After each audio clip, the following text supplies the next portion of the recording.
Halo, assalamualaikum warahmatullahi wabarakatuh. Kembali lagi bersama saya Syihabuddin Ansari pada mata pelajaran Ilmu Pengetahuan Alam kelas 7. Baik adik-adik semuanya, sebelum kita masuk ke poin pembahasan, alangkah baiknya kita berdoa terlebih dahulu. Semoga yang lagi sakit diangkat penyakitnya, disehatkan seperti semula. Kemudian yang sekarang sehat, mudah-mudahan terus disehatkan, dan jangan lupa untuk menerapkan selalu 3M ya, untuk menjaga diri kita dari orang lain dan untuk menjaga orang lain dari diri kita. Oke, ada 3 poin pembahasan yang akan kita bahas. Yang pertama adalah ciri-ciri makhluk hidup. Oke, yang kedua adalah klasifikasi makhluk hidup, dan yang ketiga adalah sistem penamaan makhluk. Baik adik-adik semuanya, dari 3 poin yang akan kita bahas, yang pertama kita akan membahas tentang ciri-ciri makhluk hidup, di mana makhluk hidup yang kita ketahui terdiri dari 3. Yang pertama ada yang disebut dengan manusia, ada yang disebut dengan hewan, ada yang disebut dengan tumbuhan. Oke adik-adik, kita masuk ke materinya, yaitu ciri-ciri makhluk hidup ya. Ciri-ciri dari makhluk hidup itu yang pertama adalah membutuhkan makanan. Tanpa makanan makhluk hidup itu akan mati ya. Makanan diproses melalui sistem pencernaan makanan. Alat-alatnya yaitu dimulai dari, kalau di manusia dimulai dari rongga mulut, kemudian diakhiri dengan anus. Oke, kemudian yang kedua yaitu bergerak. Ya, bergeraknya setiap makhluk hidup berbeda. Apakah manusia, hewan, dan tumbuhan itu bergerak? Iya, semua itu bergerak. Cuman cara bergeraknya berbeda-beda. Bukan berpindah tempat ya. Bergeraknya jangan diartikan berpindah tempat saja. Kemudian yang ketiga yaitu bernapas ya. Artinya bernapas ini adalah proses terjadinya pertukaran gas. Gas apa yang ditukarkan? Gas karbon dioksida dan oksigen ya. Karbon dioksida itu dikeluarkan dari tubuh kita, sedangkan tubuh kita membutuhkan oksigen. Oksigen kita dapat yaitu dari udara luar yang diproses melalui fotosintesis oleh tumbuhan. Kemudian yang keempat yaitu tumbuh dan berkembang. Tumbuh itu artinya proses membesarnya anggota atau sel tubuh makhluk hidup dari kecil menjadi besar dan tidak akan kembali lagi atau disebut irreversible. Kalau berkembang artinya proses menuju kedewasaan, tapi dia akan kemungkinan akan kembali lagi ke semula. Baik adik-adik semuanya, kita lanjutkan ke ciri-ciri makhluk hidup yang selanjutnya, yaitu peka terhadap rangsangan. Peka terhadap rangsangan ini bisa disebut pula dengan iritabilitas ya.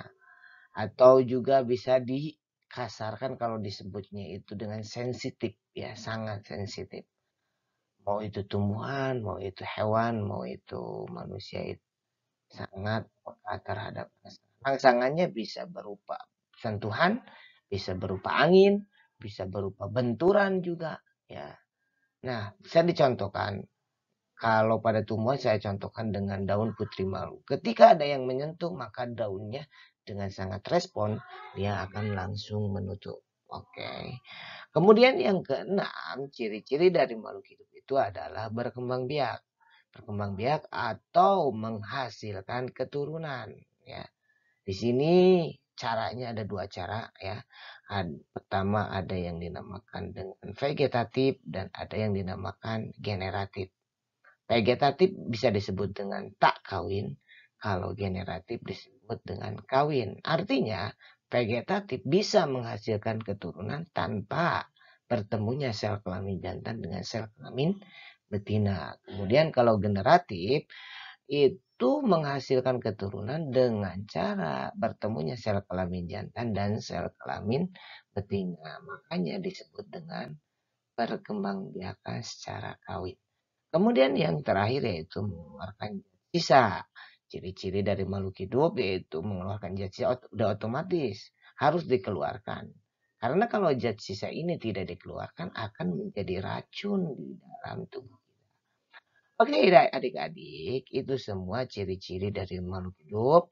Yang pertama, tadi dikatakan ada membutuhkan makanan, yang kedua bergerak, yang ketiga bernapas, yang keempat yaitu tumbuh dan berkembang, kemudian yang kelima peka terhadap rangsangan, kemudian yang keenam berkembang biak, yang ketujuh mengeluarkan zat sisa. Pembahasan yang kedua yaitu klasifikasi makhluk hidup. Klasifikasi makhluk hidup merupakan suatu cara memilah dan mengelompokkan makhluk hidup menjadi golongan atau unit tertentu. Nah, golongan-golongan di sini adalah golongan yang sudah ditentukan oleh para ahli dari klasifikasi makhluk hidup. Ya, salah satunya adalah Aristoteles. Baik adik-adik, ilmu yang mempelajari tentang klasifikasi dari makhluk hidup disebut dengan taksonomi. Ingat ya, ilmu yang mempelajari tentang klasifikasi makhluk hidup dalam biologi itu disebut dengan taksonomi. Nah, ada timbul pertanyaan, Pak, kenapa makhluk hidup harus dikelompokkannya? Tujuannya untuk apa? Tujuannya adalah untuk mempermudah dan mempelajari makhluk hidup. Jadi kalau sudah dikelompok-kelompokkan kan enak. Contoh, di suatu kelas, pengelompokan manusia aja di suatu kelas ada dikelompokkan menjadi kelompok kelas 7A, 7B, 7C itu untuk mempermudah. Nanti di kelasnya lagi, dikelompokkan lagi ada perempuan, ada laki-laki. Nanti di kelasnya lagi, dikelompokkan lagi ada yang usianya 12 tahun, ada yang usianya berapa tahun gitu. Oke. Kemudian siapa saja yang mempelajari dari taksonomi tersebut atau siapa saja para ilmuwan yang mempelajari tentang klasifikasi makhluk hidup. Tadi sudah saya jelaskan satu orang yaitu Bapak Aristoteles. Orang para ahli yang mempelajari dari makhluk hidup. Kemudian yang kedua ada yang disebut dengan namanya Theophrastus, kemudian John Ray, kemudian Carolus Linnaeus, dan yang terakhir adalah Charles Darwin. Nah ini semua ilmuwan-ilmuwan ini mempelajari tentang taksonomi atau klasifikasi makhluk. Sistem klasifikasi makhluk hidup yang dipakai itu ada 5 sistem. Yang pertama ada memakai sistem klasifikasi 2 kerajaan ya, atau 2 kingdom. Ada juga yang mengklasifikasikan makhluk hidup itu menjadi 3 kerajaan. Ada juga yang mengatakan menjadi 4 kingdom. Ada juga yang mengatakan 5 kingdom. Dan ada juga bahkan yang mengatakan bahwa makhluk hidup itu dikelompokkan menjadi 6 kingdom. Mau 2, mau 3, mau 4, mau 5, mau 6. Semua ini kita harus pelajari. Karena untuk pengetahuan kita. Baik adik-adik, untuk mempermudah para ilmuwan, para ahli dalam mengklasifikasikan makhluk hidup, maka para ahli tersebut membuat tingkatan taksonomi. Mana yang paling atas disebut dengan yang namanya kerajaan atau kingdom. Kemudian disusul dengan pengelompokan filum atau divisi. Kemudian yang selanjutnya yaitu dikelompokkan menjadi kelas. Kemudian dikelompokkan lagi menjadi ordo. Kemudian dikelompokkan lagi menjadi famili. Dan dikelompokkan lagi menjadi genus. Dan yang terakhir dikelompokkan lagi menjadi spesies. Semakin ke bawah, maka anggotanya akan semakin sedikit. Namun kesamaannya semakin banyak. Semakin ke atas, maka anggotanya akan semakin banyak. Namun kesamaan ciri-cirinya sedikit. Kemudian timbul dua individu dinyatakan jenis apabila persilangannya menghasilkan keturunan yang fertil atau jadi nanti kita akan tahu manusia termasuk jenis apa, spesiesnya apa, familinya apa, ordonya apa. Tadi sudah dikatakan bahwa sistem dari klasifikasi terdiri dari 5. Yang pertama ada yang disebut dengan klasifikasi 2 kingdom, ada yang 3 kingdom, ada juga yang mengatakan 4 kingdom, ada yang mengatakan 5 kingdom, dan juga ada yang mengatakan 6 kingdom. Baik, kita akan mulai membahas tentang sistem klasifikasi. Tadi sudah dikatakan bahwa sistem klasifikasi makhluk hidup itu ada 5. Yang pertama kita akan membahas sistem klasifikasi 2 kingdom atau 2 kerajaan. Kerajaan yang pertama atau kingdom yang pertama yaitu Plantae. Plantae itu adalah kerajaan tumbuhan. Yang kedua yaitu Animalia atau kingdom hewan. Ciri-cirinya Plantae yaitu tidak bergerak aktif. Kemudian autotrof. Autotrof itu adalah otomatis ya. Berarti dia dapat membuat makanan sendiri. Kemudian multiseluler. Artinya multiseluler itu dia bersel banyak. Kemudian yang kedua yaitu kingdom animalia. Ciri-cirinya yaitu bergerak aktif. Namun dia heterotrof atau kebalikan dari auto. Heterotrof itu adalah tidak bisa membuat makanan sendiri. Artinya dia bergantung pada makhluk hidup lain. Kemudian yang ketiganya yaitu multiseluler sama dengan Plantae yaitu bersel banyak. Selanjutnya kita akan membahas sistem klasifikasi makhluk hidup yang kedua yaitu sistem klasifikasi 3 kingdom. Tadi sudah diketahui kingdom yang pertama yaitu kingdom Plantae atau tumbuhan. Yang kedua kingdom Animalia atau hewan. Nah yang ketiganya yaitu kingdom Fungi atau jamur. Ciri-ciri dari jamur yaitu tidak bergerak aktif, artinya dia bergeraknya pasif. Kemudian dia heterotrof. Tadi dikatakan bahwa heterotrof itu adalah makhluk hidup yang tidak bisa membuat makanan sendiri. Nah, fungi di sini juga ada yang multiseluler atau bersel banyak, ada juga yang uniseluler atau bersel tunggal. Nah, selain itu, fungi juga eukariotik atau eukariotik itu adalah makhluk hidup yang mempunyai membran inti. Sistem klasifikasi makhluk hidup yang selanjutnya yaitu kita akan membahas sistem klasifikasi 4 kingdom. Kita sudah mengetahui tadi di awal bahwa yang pertama adalah kingdom Plantae, yang kedua kingdom Animalia, yang ketiga kingdom Fungi, dan yang keempat adalah kingdom Protista. Nah, di sini ciri-ciri dari Protista ada yang uniseluler, ada yang multiseluler. Uniseluler bersel tunggal, multiseluler bersel banyak. Ada juga yang eukariotik atau dia mempunyai membran inti. Kemudian di protista juga ada yang heterotrof, ada juga yang autotrof. Heterotrof contohnya yaitu bakteri, autotrof contohnya alga.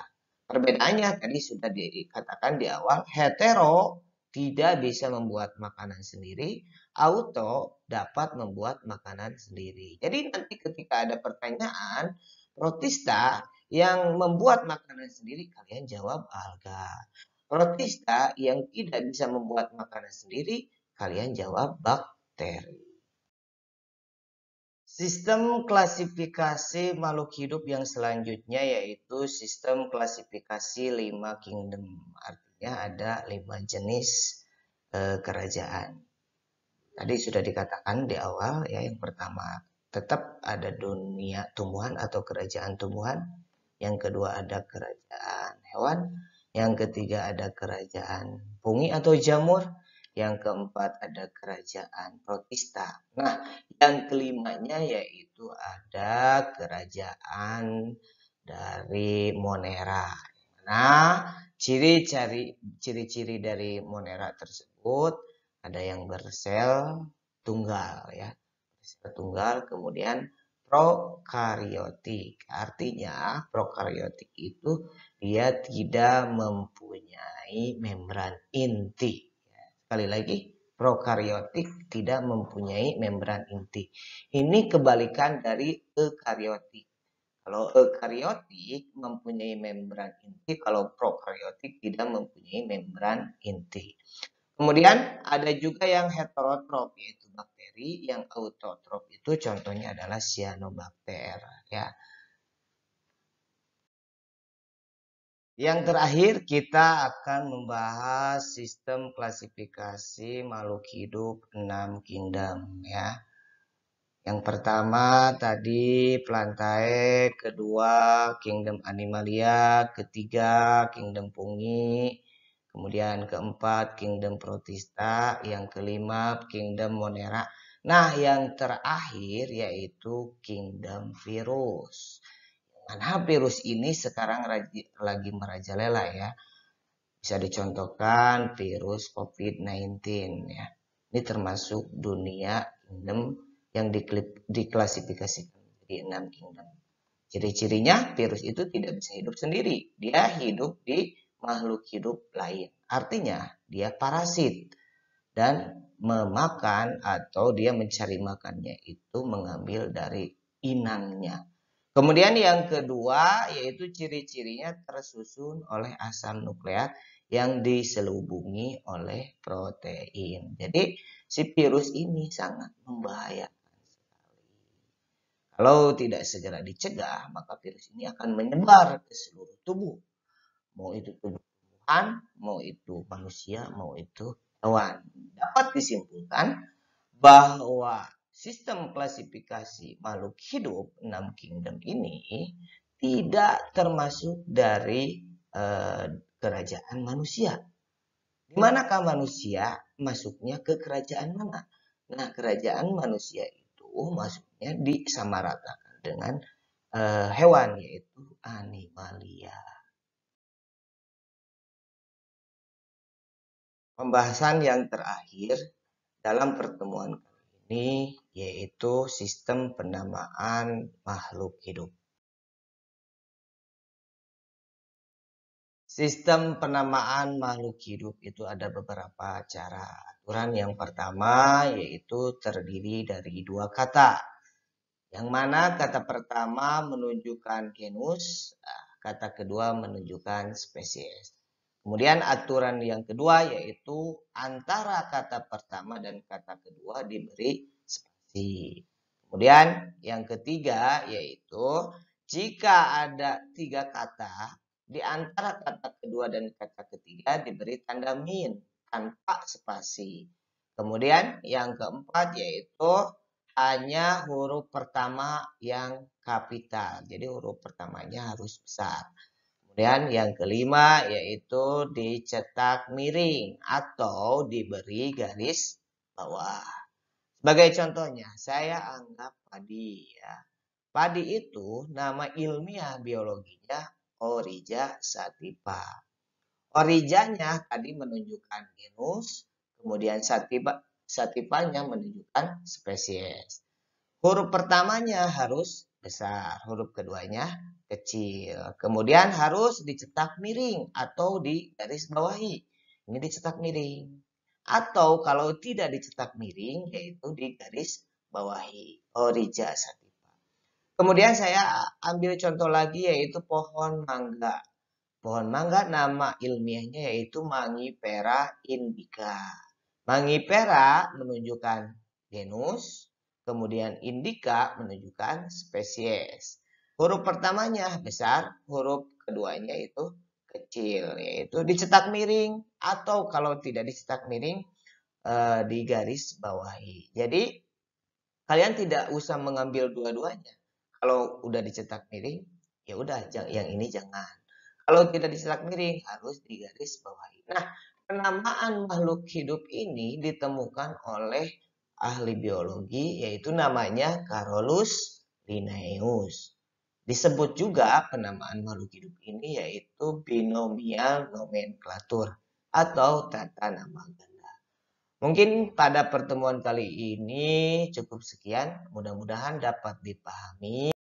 Dan kalau ada yang mau ditanyakan, silakan didiskusikan di WA Group. Terima kasih. Wassalamualaikum warahmatullahi wabarakatuh.